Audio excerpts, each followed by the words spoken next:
nome é Sara, sou professora de português oficialmente desde 2020, mas antes já também dei algumas aulas. Sou brasileira, moro em São Paulo, mas morei também por bastante tempo em duas cidades no estado de Minas Gerais, que é um estado vizinho de São Paulo. Da última vez que eu estou em São Paulo faz 5 anos, então, que eu moro em São Paulo desde a última vez. Tenho duas formações, então eu sou formada em Ciências Sociais, fiz a graduação e um mestrado em Ciências Sociais, terminei em 2014. Depois disso eu fiquei um tempo sem estudar, trabalhei com Ciências Sociais, mas sempre gostei muito de letras, de literatura e decidi estudar letras, que aqui no Brasil o curso que a gente estuda literatura e idiomas. Então em 2019 eu entrei novamente na universidade e ainda não terminei, tô quase terminando. Letras com foco em português e espanhol. Já viajei pouco, mas já viajei aqui na América do Sul, conheço alguns lugares no Chile, conheço Córdoba na Argentina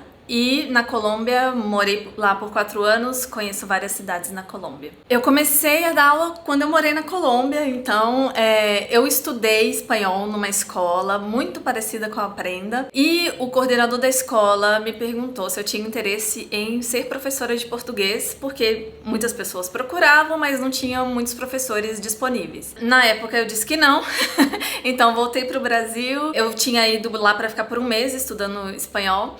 Voltei para o Brasil, mas fiquei com isso na cabeça, então é uma possibilidade. Eu já trabalhava com outras coisas relacionadas ao português, trabalhei como revisora de texto, como tradutora do espanhol, então decidi dar essa oportunidade para ser professora de português e foi no momento em que eu fui morar na Colômbia.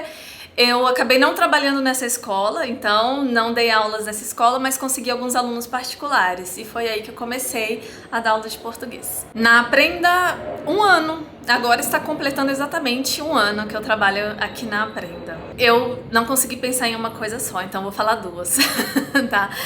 A primeira coisa que eu mais gosto na minha profissão é que nós não só ensinamos português.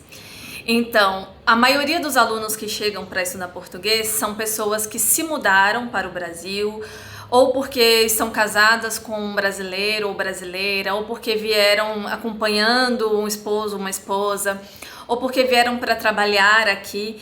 Então são pessoas que precisam se inserir na nossa sociedade de alguma maneira, né? Precisam passar por consultas médicas, precisam resolver problemas no banco, precisam conhecer pessoas novas porque estão num país novo. Então ensinar português não é só ensinar um idioma, é ajudar essa pessoa a viver num país novo, se socializar, enfim, ter uma vida nova, e eu acho isso bem legal. A segunda coisa agora do ponto de vista da professora, né, é que eu consigo ter uma troca muito legal com todos os estudantes que vêm aqui. Então, eu também conheço sobre as outras culturas, sobre os outros idiomas, como é em cada lugar, e essa troca é uma coisa que eu considero muito positiva também. Uma dica muito importante é falar. Eu sei que muitas pessoas, quando começam a aprender um idioma novo, ficam um pouco inseguras. Talvez já conseguem entender muito bem, já conseguem ler, já conseguem até escrever, mas não conseguem se comunicar por causa de uma insegurança, não porque não sabem. Então, para perder essa insegurança, para aprender o português de maneira completa, precisa falar. Mesmo que você fique com medo de errar, precisa falar em português. Então, essa é a dica talvez mais importante. Mas a segunda dica que eu dou sempre estude o português durante todo o tempo, não só no período da aula. Então, os alunos que vêm aqui para fazer 2, 3, 4 horas de aula, ou você estuda em casa 1 hora e acha que esse tempo vai ser suficiente, não é suficiente.